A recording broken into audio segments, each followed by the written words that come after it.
Hi there, it's Nicole McWork, and today I have a brand new card featuring Lawn Fawn stamps and dies with Xyron adhesives.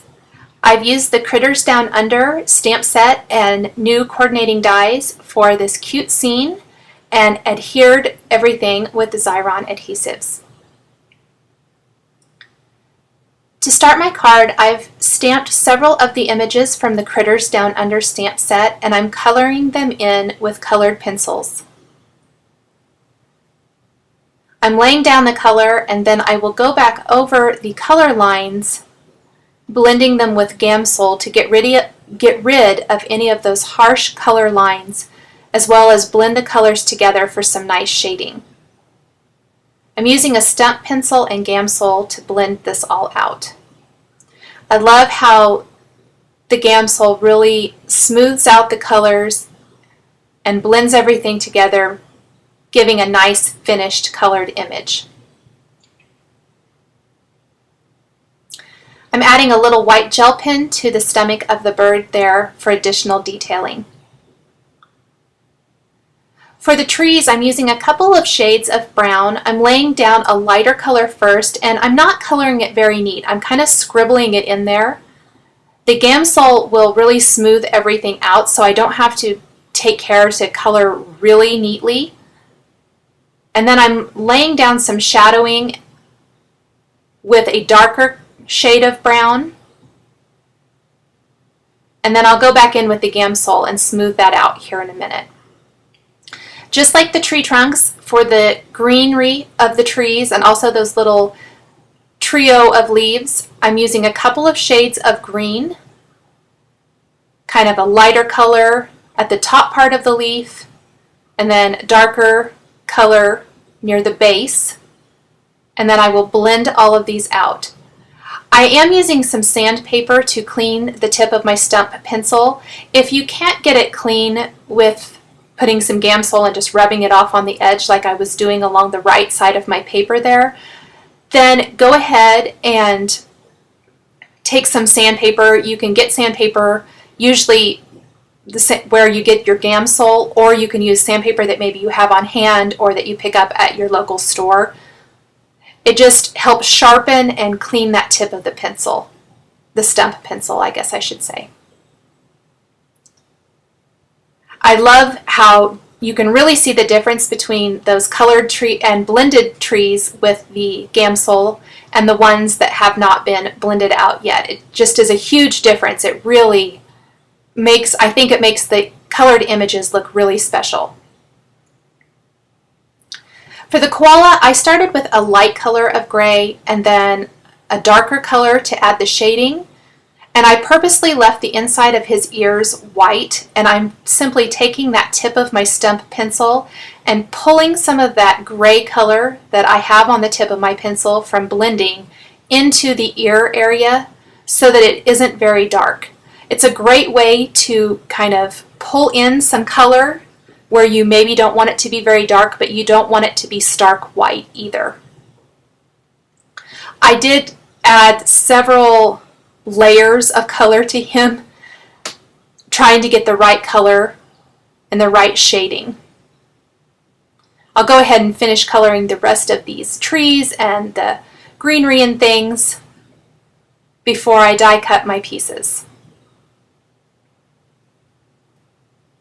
I think when creating a scene like this, it's important to have not to crowd your card or put too many pieces in, but you definitely want it to be complete. And I love all of the little elements Lawn Fawn puts into their stamp sets, like the little trio of leaves and things, and the little bird. It really helps complete the whole image and the scene. Now these are the coordinating dies. These are brand new for June 2014. I love that Lawn Fawn is coming out with dies that coordinate with past and older Lawn Fawn stamp sets. There were actually 4 released this month for older stamp sets, and this is one of them. I like to try to get as many die cut in one pass as possible. Really quickly, before I die cut the rest of that, this is the crocodile, which I did color separately, and unfortunately I had him out of frame and I didn't realize it while I was coloring the majority of him. So this is just finishing and adding some of that darker detailing. I chose to go with some more kind of brownish greens for my crocodile to give him a little bit more of a realistic look instead of the kind of bright, more playful greens. And I went back in with my darker colors to really add some shading and things, and then took that white gel pen to add some detail to him as well. Now I am going to hop back to die cutting these pieces. I like to get as many through one pass as possible, so I was able to cut 4 of the images here. The rest are all going to be repeating images, the other tree and the other little trio of leaves. Pop out all those pieces, and then I will run through these again until I have everything cut out and ready for my card. Next, I'm going to take the Lawn Fawn Grassy Border die, and I'm going to die cut it from some brown 6x6 paper. I did tape it in place because I want to make sure that it is as straight as possible. I didn't want it to shift as I ran it through my die cut machine. I'm also going to die cut a couple of borders from this green striped 6x6 paper so that I can layer all of these grassy pieces together to create the scene for my card. Once I have all of these, I'm going to grab some background paper, and I did actually change my background paper to a different paper. I'll show you in a minute. I happened to find a 6x6 paper when I was looking for something else out of the Maggie Holmes style board paper pad, and it had some clouds on it that really made it look like an additional layer without any additional bulk. So I laid out a whole bunch of all of my images here to make sure I liked the design, and then I'm going to go ahead and start putting it all together. So here's that paper that I was talking about. I love that cloudy border along here, and it ended up making the card, I think. I'm using the Xyron tape runner to adhere these grassy borders to that 6x6 cloud background. First the brown, and then I will do both of the green borders. I'm using the tape runner as opposed to the other adhesives because I don't need adhesive over the entire back. I need to be able to still tuck in the elements, the stamped and die cut elements for my card. I'm taking this stitched rectangle border die from Little Inker Designs. I'm going to tape it in place, and then I'm going to die cut all of this at once through my Big Shot machine. I'm going to use those Post-it tape pieces again, a couple of them there to make sure I hold it in place, and run it through my Big Shot. And I did that over on my other desk.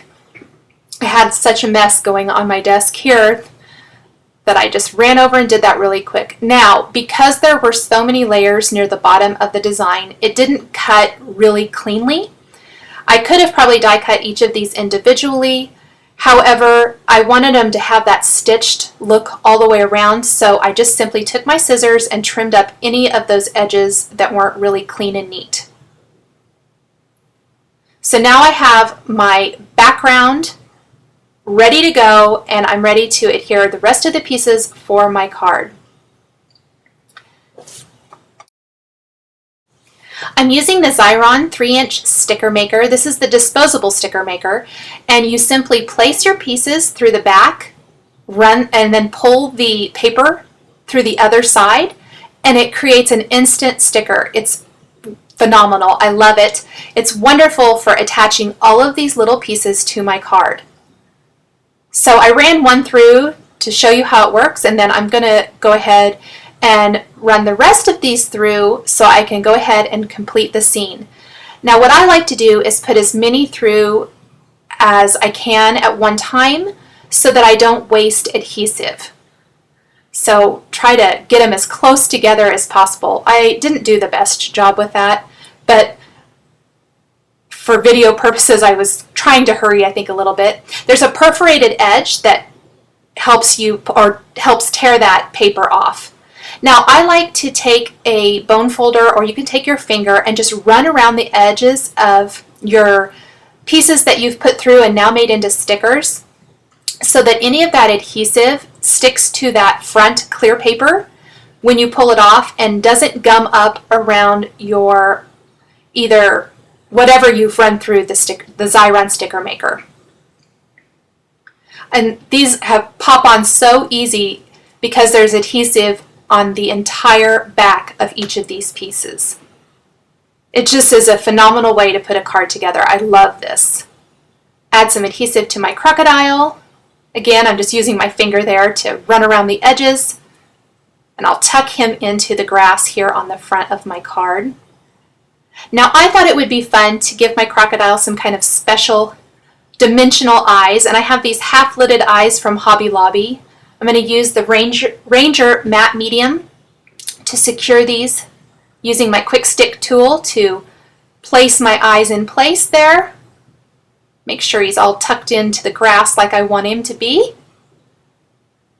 And then I forgot to run my koala through, so I quickly ran him through the sticker maker as well so I can tuck him in and add those other two trio of leaves to the design. I just love those little elements. I think they really complete the whole scene. Add some nice little pops of green color there. For my greeting, I have this scrap of vellum that I've rubbed my anti-cling powder tool to so that the embossing powder only sticks to the stamped image. I've stamped the greeting from the Chit Chat Lawn Fawn stamp set, and I'm going to sprinkle on some white embossing powder and heat set that before die cutting it with the coordinating die. Again, I'm going to use the Post-it tape to hold that in place and run it through my Big Shot. That little anchor stitched rectangle die set, the largest die in that set is actually about the size of the front of an A2 card. So I've laid my card out flat, and it doesn't actually die cut the rectangle, it just die cuts the stitching. So I'll run that through so that the front of the card has this nice stitched border, which is a nice finishing touch for the front of the card that coordinates with the embellished piece that I'm placing on the front. To secure that vellum greeting to my card, I did use the Zig glue pen. I hide it behind the embossed areas. However, when I adhered the rest of the vellum pieces for my card, I found that the Xyron glue stick really worked better. It doesn't show at all, and because it's not liquid, I don't have to worry about the vellum curling up like I do with the Zig glue pen. Here I had to place something heavy on it like this acrylic block to hold it down. So I really like the Xyron glue stick for attaching the vellum. You can't see the adhesive through it, plus it's a permanent bond and works really well. You don't have to worry about the vellum curling up. I decided I needed a little bird on top of the crocodile, so I'm using the colored pencils I had laying out to lay down the color, and I'll blend that out with the Gamsol. Very quick coloring. This is a small image. And then I'm going to take the white gel pen, add some dot detail to the bird, and place the coordinating die over the top and run it through the Big Shot. There are 3 birds and 3 dies for the Chit Chat stamp set, so you want to make sure you get the right one. Then I'm going to stamp some hearts and the smaller thought bubble from the Chit Chat stamp set. Emboss those hearts with gold and the thought bubble with white, and I'm using the Xyron glue stick to attach all of these to my card.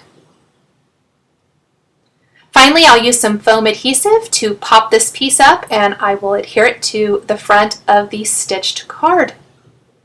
I hope you've enjoyed this video showcasing the Lawn Fawn Critters Down Under stamps and dies and Xyron adhesives. For more information, please visit the Lawn Fawn blog. Thanks for watching. We'll catch you next time.